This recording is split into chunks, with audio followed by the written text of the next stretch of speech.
we also have. And it helps to foster and grow this organization. So as the years go by, some changes will be made to the bylaws so that it strengthens the whole operational from this point of view standard. So I thank you.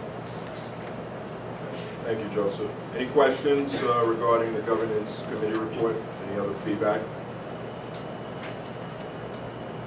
Okay, if not, entertain a motion to accept the committee report. Auto accept.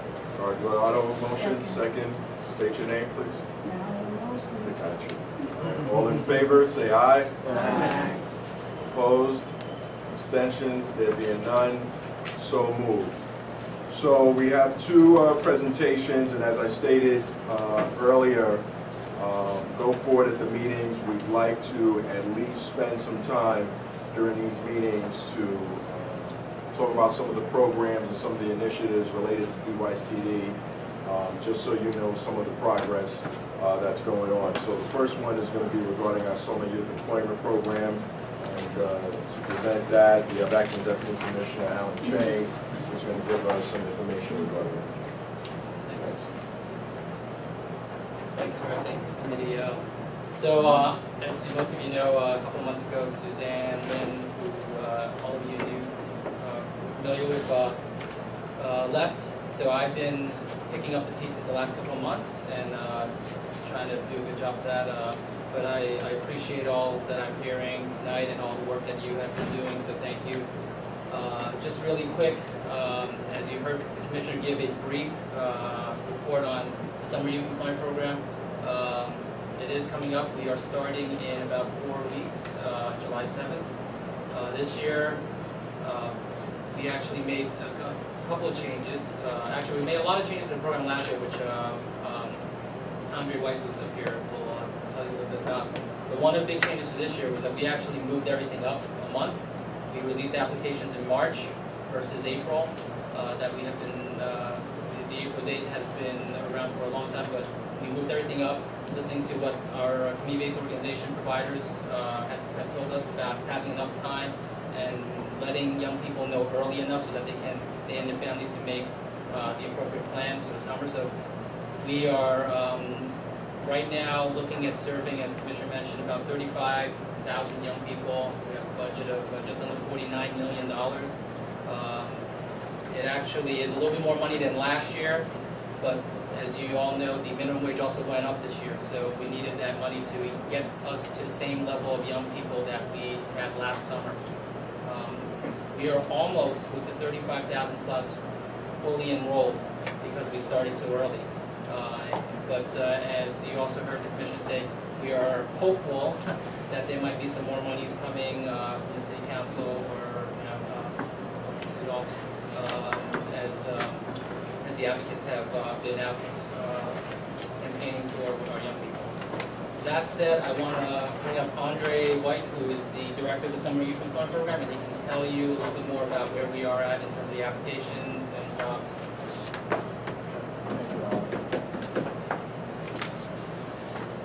Good afternoon, well, good night, right? So let me start by asking this question. How many of you guys in this room are familiar with SYP? Let me see you raise your hands. How many of you guys worked in SYP? Okay, great. Okay, so some of you guys are still like dating yourself as well, right?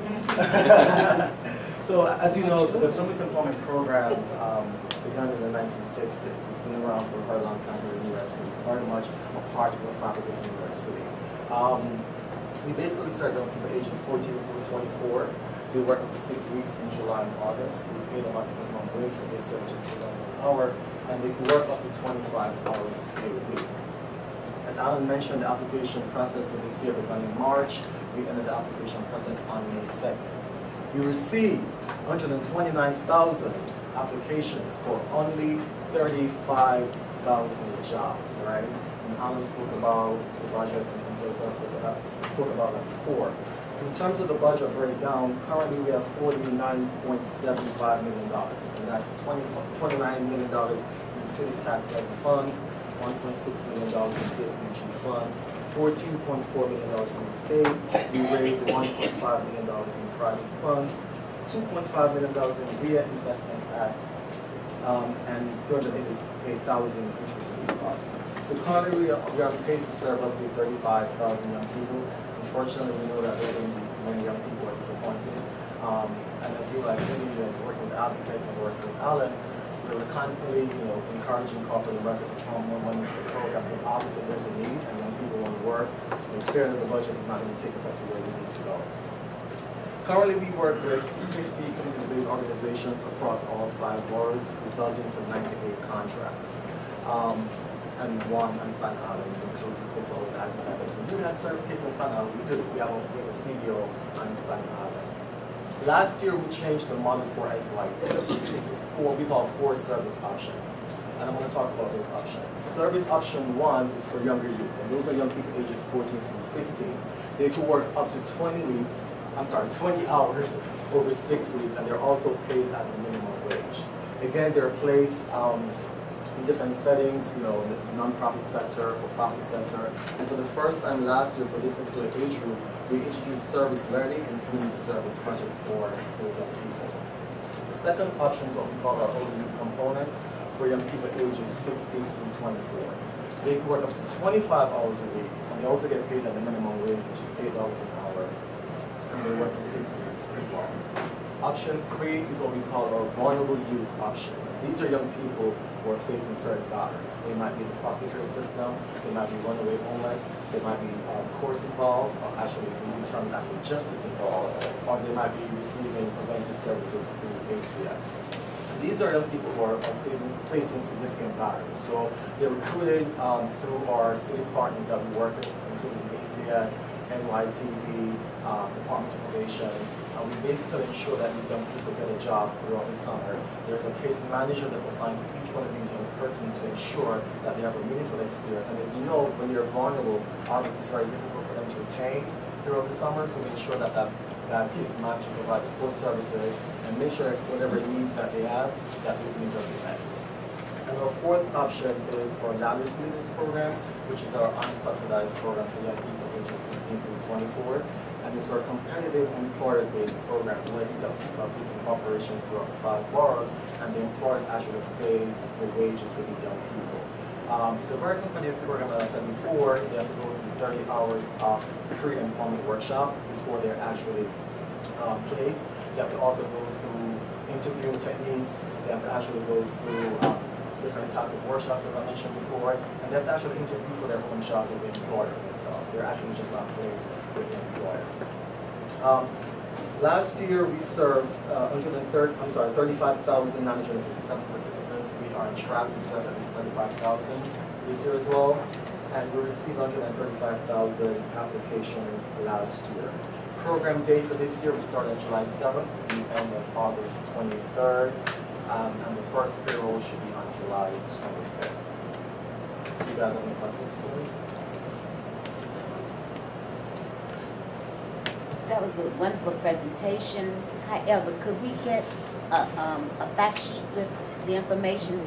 The reason why I'm asking that is because the 4th level, this was my first time hearing that part, but I am familiar with the other sections. But it's very good when we go out and we are saying various things about why individuals should join NADs as well as our CAB because of this program, and everything is interrelated. So if we could get a little fact sheet with the information. Absolutely, we can definitely pass that. That would be excellent. Thank you. When was the end? August 23rd?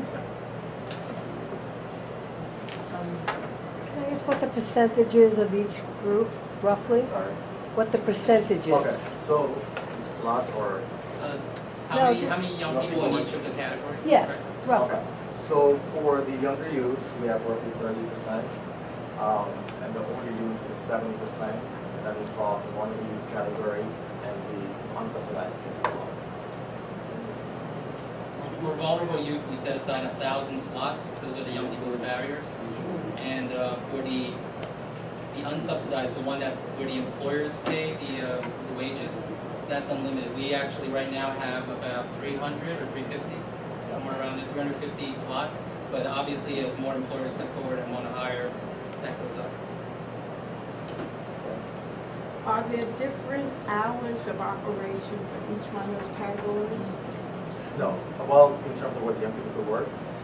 Yeah, the hours Right. they So start. they could work as early as 9, right, depending on their age, and DYCD is 11 or 12 if they're over 21. 11 at night. Wow. Yeah. If they're over 21, because we're serving people up to 24. So according to the labor laws, you can work up until So what 11 about the p.m. kids in the younger category? They work typically from 9 a.m. to 3 p.m. And if they have summer To school, work 3 p.m.? yes. And if they have summer school, we sort of work on the schedule with them where they might come in at 12 and work until 5. It is labor. But according to the labor law, though, if you're 14 years old, you can work until, I think, up until 9 p.m. Yeah. School is not in session. How are the vulnerable youth classified? What are the vulnerable youth? So there are certain barriers, right? So they must be court involved, right? Oh, in court cases? Is right. Okay. They must be in the foster care system, right? So they work They must be what? in the foster care system. Okay. They're receiving preventive services through ACS, which means that they're trying to prevent them from getting maybe into the system, the court system, and also if they're runaway homeless, that classifies them as a vulnerable. Can I suggest something to the chair? Yes. Can you get a mic? Yeah, because Because we cannot hear. I can. I'm using my accent, I'm sorry. No, it's not your accent. No, it's not your accent. That would be. It's not your accent. It's my Jamaican accent, I'm sorry. No, I think you answered it. You said the ACS, and this gentleman said 1,000 slots set are aside 1,000 automatically set slots. aside. So no one else can get these slots. It's only 1,000. You said, It's not a lot. The question is, you said It's not a lot. that kids that are vulnerable or kids that come from the courts? So we work with various city agencies here in the city, and they work with specific young people who are facing specific barriers. So what we have done, we have looked at the barriers that we're working with. For example, we know that ACS, they specialize in the foster care system, so we partner with them. And they recruit those young people for us, and they actually assign a caseworker to that young person when they're placed on the program with us. If they're court involved, they're coming through maybe Department of Probation, so they actually can't apply online. You have to be recruited by one of the city agencies that we work with. So a kid that maybe some woman who's young woman is going through domestic violence and may not come through the courts, how do we help them? Domestic violence is not one of the barriers, but what we do across the board for all of our providers, if a young person comes in to see one of our providers, there are other support services that that agency might offer, or we might be able to refer to one of those services. So she might not necessarily fit the category of vulnerable youth in terms of SYP, but if she comes in, we want to ensure that she's getting some sort of service. So we ensure that we refer to some sort of services within that same agency or a partnering agency. Have you considered raising that amount? Because I know the Bronx have lots of vulnerable youth. We actually raised the amount. When we introduced the VY category back in 2009, it was actually 600 slots. And when we recognized that there was a need, and we listened to the city agencies that we partnered So with. this is what we're trying to do. Yes, so this is the second year of the contract. Last year was the first year, and we increased that to 1,000 slots. And I also want to just add that, we are serving those categories of young people in our regular program, but one thing that we have to be conscious about is that a lot of young people don't want to be categorized in that sense. So they may not volunteer that information, but they are coming through our program. This is a way where we were getting referrals from these other city agencies, and we set aside these slots for those referrals. That makes sense. Thank you. Thank you. We thank Alan and Andre for that presentation. Two notes I want to point out in regards to that, just to give some thought to the board when we talk about how you can get involved, and these questions are great. Number one, surely the lack of companies to support the number of kids applying for SYPE is an issue, so these statistics that I'm hearing is similar to what we heard last year. over 130,000 youth applied. You can only serve 36,000. So if you have employers, friends of employers in your network that we need to engage, certainly we need that information. Engaging the employers is a tough piece, but as an employer who participates in SYEP and who has supported the Ladders for Leaders, we're one company, so it's about so many we can employ, right?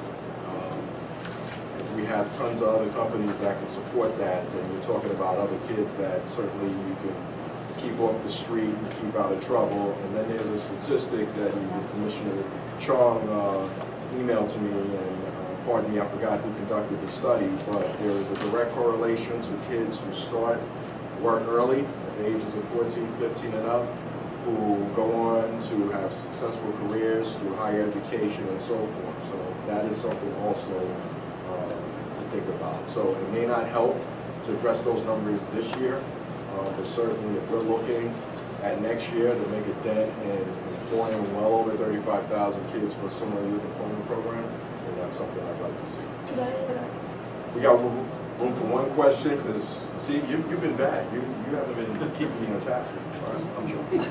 We have room for one more question. So this is actually more of a comment/advertisement for the folks who seem to be interested in this idea of getting more youth jobs.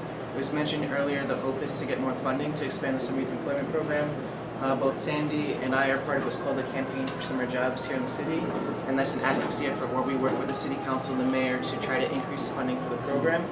We're actually in the middle, we just started a campaign to get to 100,000 summer youth jobs within 5 years, so to really kind of dig into that size of the population that really applied and really getting, because there aren't enough resources.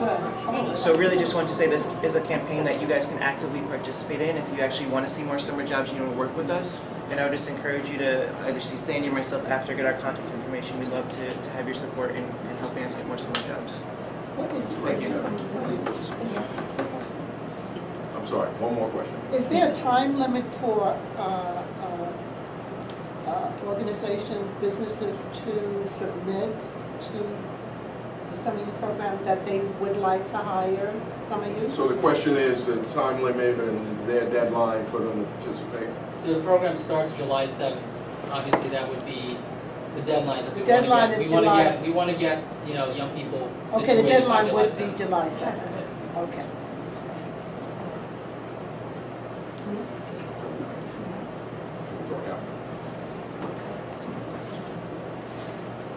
So we have one more presentation. Thank you for that. We have one more presentation by Assistant Commissioner Mike Bobbitt. You heard a lot about the 50th anniversary of the War on Poverty and the upcoming symposium that's going to be taking place in August. So Commissioner's going to kind of give us some updates real quick on where we stand with that and what you can expect to take place. Thank you, Chair. I'm compelled to use the microphone because Alan and Andre did as well. So very quickly, in the interest of time, I'll be short. But before I mention the symposium, one thing that I do want to flag: in the last board meeting, we said we knew there'd be a partial restoration of the sequestration cuts from CSBG, and so we have received word from the Department of State on the restoration. So we're in the process of amending the contracts to our program. So I wanted to make sure I conveyed that bit of good news to the group.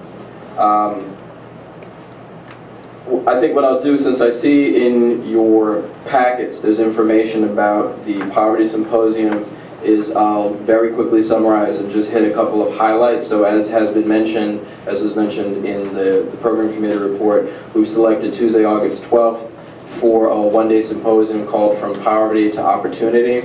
And for those who may not recall, August 12th represents part of a statewide campaign commemorating the 50th anniversary of the War on Poverty. So Lyndon B. Johnson passed the Economic Opportunity in August of 1964, and so here it is, 2014, and we want to recognize nationally the impact and to affirm the War on Poverty has indeed not been lost, but lives on in the hard work that our delegate agencies do, the hard work that you do on the board, and that the NABs do, and the staff, for our part, tries to do. So we are working in cooperation with the New York State Community Action Association, with our funding conduit, the New York State Department of State, as well as some other strategic partners. New York Law School has graciously donated their wonderful space on West Broadway, ample space where we can certainly have 300, possibly more attendees participate in the event. And over the coming days and weeks, we'll be talking to additional sponsors. Some have been stalwart and have supported a lot of DYC programs in the past. I'm thinking about organizations like Health First. I'm certainly thinking about organizations like Models. And we want to recognize and continue to embrace that support in the spirit of what Sandy suggested in participation. We would certainly welcome any roles the CAB, the participation company, and others may have if they, in their network, think there might be financial sponsors or in-kind contributions or others who might want to commemorate what we've done, what we're doing. We're eager to receive those contributions and hear those conversations. So what I'll do is I'll let you know, our commissioner certainly confirmed to speak. I spoke with Veronica Cruz from the Department of State, who has oversight of the Division of Community Services. That's all the community action agencies across the state. She has secured Department of State Secretary Cesar Perales to speak.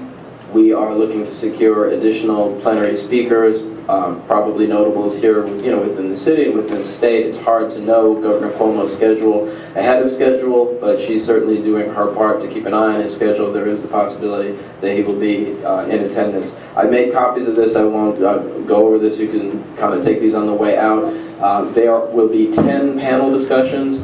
Each recognizes one of the programmatic areas that we fund under CSBG, and there will be three, yes, thank you.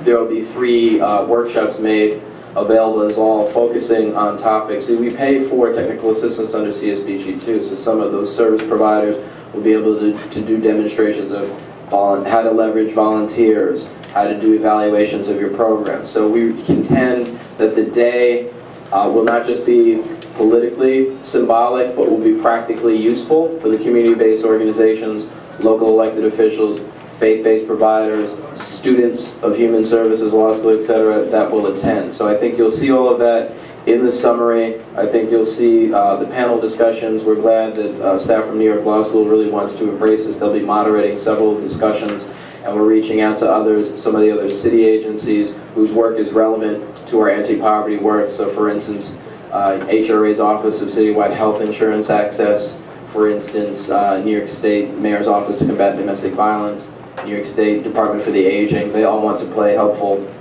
supportive roles in the conference. We're really looking forward to it. We think it's going to be a big deal and get favorable attention. We look forward, please mark your calendars. 8:30 to 5, full day, but a fun day. Hope to see members of the CAB there in cooperation with us. Are there any questions? I'm just trying to manage time, so I don't want to go on too long, but yes. Are NAB members invited if they want to come? I would say so, yes. Yes, that's one of the great things about New York Law School. We're investigating whether after we reach capacity, if we might have an overflow room, it may not be able to be in the auditorium, but they can kind of bring it by video into one of the other classrooms. So yes, we want to give some priority to practitioners and workers, but we've tried to arrange it, and we're glad that we have a partner that will allow us to fully embrace both NAB and CAB as well. Pardon me? Office of Citywide Health Insurance, I said. Sure. Oh, that? Okay, sorry, okay. Are there any other questions about this issue? Okay, look, yes, please. The in-kind, is that in a particular item that the different groups can donate or contribute? I would suggest anyone who's interested in discussing it to discuss it with me offline. Yeah, we are open to looking at meaningful ways of recognizing and celebrating the war on poverty. Yeah. You have to register. Yes, a save the date will go out probably Monday or Tuesday of next week.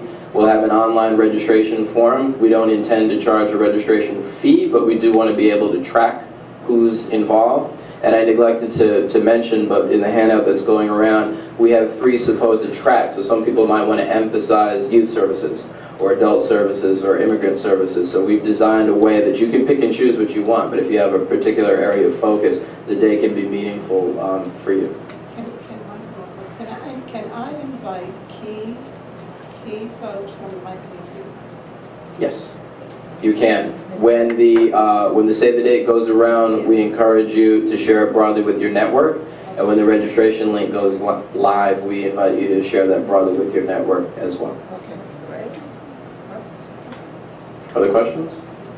If not, I just want to offer a couple of things that weren't in the Commissioner's report, and I promise to be brief. So the Commissioner spoke about the budget and several things that the city has put in place. One thing I wanted to let you know that's a fairly programmatic consideration is now under the leadership of Steve Banks of the Human Resources Administration. The city is looking to align its legal services under HRA. And so there is an ongoing discussion right now between DYCD and HRA as to how that will impact immigrant legal services, that including work that's funded under CSBG. So I don't have precise news to convey to the board right now. I just wanted to make sure that we're being fair and transparent and letting you know that we're having those conversations, and also to be very specific and clear to the CAB that for our part, we are helpfully communicating with our colleagues at HRA all the oversight and everything that's required to have due diligence of how CSBG funds are spent. So when there are details to share, we'll certainly follow up, whether because of the timing it's in the executive committee or the next board meeting, but I just wanted to make sure that we had apprised you of that situation. I don't know if there are questions about that, but I just wanted to be clear. Yes? Yeah, let me do this. Yes, okay. And so the last remark that I wanted to offer, yesterday was the annual conference for the New York State Community Action Association. And so a couple of things happened yesterday. One, those of you who remember Cindy Coulter, my predecessor in this role, up until her departure, she served on the board of NISCA. And so elections were held yesterday. And so I've been appointed as an at-large member to the board. So I pledge to try to appropriately represent DYC's interest in my dealings with New York State Community Action Association. And I also wanted to let you know that at the meeting, NISCA wanted to recognize the hard-working staff who have been doing community action for 25 years or longer. And so I wanted to let the board know that we have several of those employees at DYCD. So I'll just briefly name them. Francine Malozzi has worked for DYCD for 40 years. She's in our literacy unit. Barbara Sherry has worked within my unit in CD operations for 32 years. Yvonne Harris is one of the directors that reports to me. She oversees our NDA program. She's been here 28 years. Excuse me. Danielle Murphy is one of our contract managers who oversees many of our healthy families and housing programs. She's been here over 25 years. My assistant, actually, Karen Pitt Gonzalez, has helped with a lot of administrative support. She's been here 25 years. Beatrice Parker helps us manage the flow of our contracts, as well as a lot of administrative matters. She's been here 26 years. And last but certainly not least, someone who will be very familiar to all the members of the board, standing right now, probably feeling surprised at the back of the room, our own Venus Burton has been a little over 26 years with DYCD doing community action. And Joe and I and all the staff wanted to make sure that we recognize Venus's contributions, and we certainly wanted to take this moment because this is Venus's last board meeting. She served ably and capably, and retirement is imminent, so we wanted to allow you the opportunity to recognize all that Venus has done at the back room to help support you.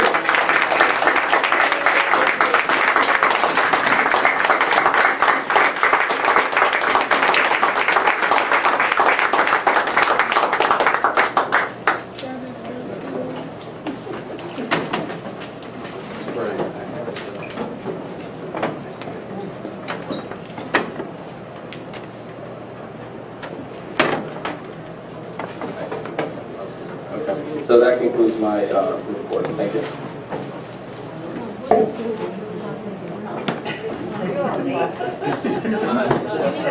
Thank you, Commissioner.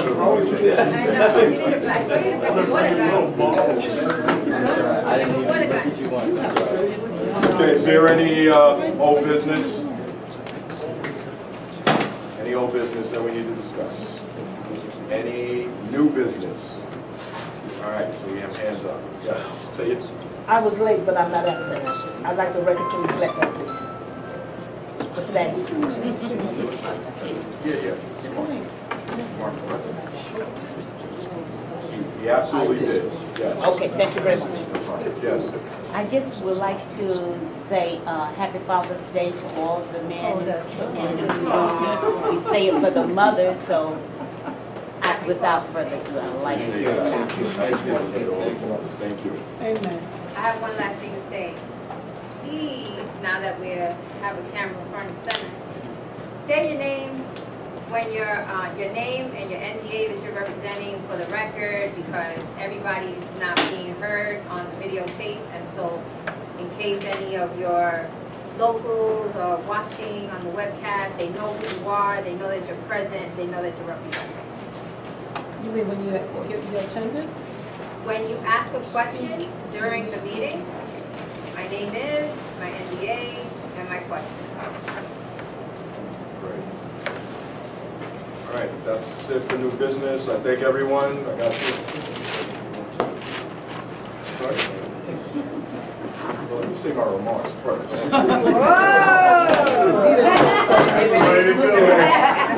Does this come off? With the hammer. Is that crazy glued or what? I mean, you can use that. I want to thank everyone. Seriously, I know we ran a little bit past time, but I want to thank everyone, all the board members for the feedback, the executive team for their support, and we've met, and I feel confident and I feel privileged to work with this team.